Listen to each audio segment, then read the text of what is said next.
ovako, ovo što ćete sada čuti je u kratkim crtama najjednostavnije pojašnjenje šta je u stvari projekat Gljive Đerdapa. Gljive Đerdapa, to je nešto što se, projekat koji je u širem smislu pokrenut još pre 10 godina.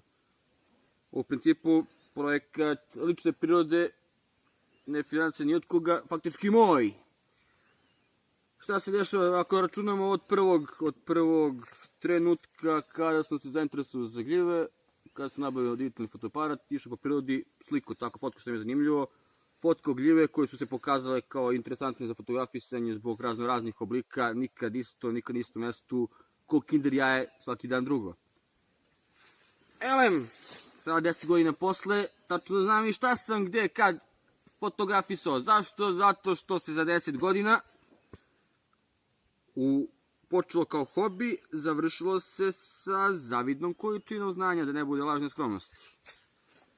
Ne kažem. I što je najzanimljivije, zašto ja ovo volim? Zato što i dalje ima tona stvari koje ne znam. Svaki dan učim, svaki dan otkrivamo nešto novo. Evo, posle svaki dan u šumi, ja sam tek juče provalio da bršljen, u stvari mu je cilj da se popne nešto visoko, da bi mogao da izbaci bočne grane, da bi mogao da cveta i da bi došao stršljen da se drogira na bršljen. Elem, šta je projekat Gljive Đerdapa? U užem smislu, mi nemamo ni jedno mikološko gljivarsko društvo od Golubca do Kladova. Zato ga nećemo zvati mikološko društvo Kladovo ili Tekija, nego mikološko društvo Đerdap. Pa o nekoj široj budućnosti, jako se interesuje više ljudi, možda mi pravimo podružnice, pa kao evo, brate, sekcija Milanova, sekcija Kladovo, nije bitno. O čemu se radi? Radi se o tome da približimo prirodu lokalnom stanovništvu, koje je manje interesantno što se toga tiče. Od njega očekujemo njegovu inicijativu. Sve što radimo sad, evo do sada nismo reklamirali na lokalu, ali od danas postaje zvanično. Ljudi, pogledajte Facebook stranicu Gljive Đerdapa, YouTube kanal Gljive Đerdapa. Pogledajte, napravimo neku vrstu udruženja građana koje će se baviti promovisanjem prirodnih potencijala ovoga kraja.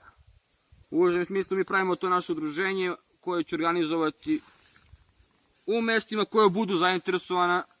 Evo, Tekijanci, ako ste zainteresovani, javite se za mesec, dva, ma kakvim, za 2 nedelje, kad krenu kiše, počinje sezona. Klasičnih pečuraka koje neki poznajete.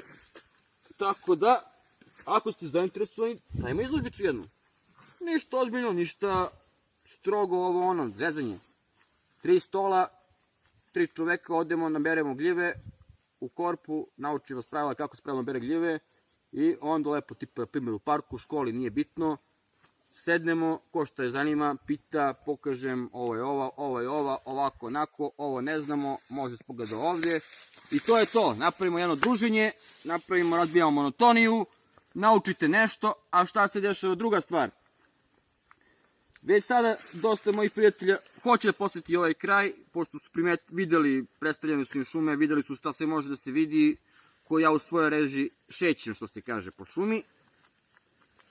Tako da, ako mi ovo predstavimo kao što predstavljamo na internetu, počeli smo pre nedelju dana, ako i toliko da snijemo, tačno na ovom mestu, zato sam ovo izabrao za ovaj manifest, s ovim gljivama. Kažem, klip je pogledalo sada 30.000 ljudi, našu stranicu na nedeljnom nivou pogleda domet, objava naše stranice je oko 100.000 ljudi u celom svetu. Od toga 0,5% da se iscima, da stvarno dođe ovdje kod nas i da ga dočekamo, smestimo, naranimo, prošetamo, vedete. Drugarski, to neće da se desi preko noći. A ako nađemo neki duži niz godina koje budemo radili tako to, možemo da postanemo pravo turističko mesto koje u potpunosti koristi turističke potencijale koje posjeduje. Tako, ljudi, isto da naglasim, nisam član ni jedne, ni vladajuće, ni opozicijne partije, niti udruženja građana, niti bilo kog drugog udruženja, da se odmah raskrsnije. Tako da, ja se bavim s nauku i bavim se s prirodu i to mi je prvenstveno. Ostali moji stavovi su čisto zdravorazumski, koji su čisto lični. To ne treba niko ni da plaši, niti da interesuje. Time se ne bavim. Ja se bavim s naukom, vidjevama i našim krajem, tako. Kažem, Tekijanci, ako hoćete, javite se. Ako nećete, javit će se neko drugi. Prijatno! Ćao!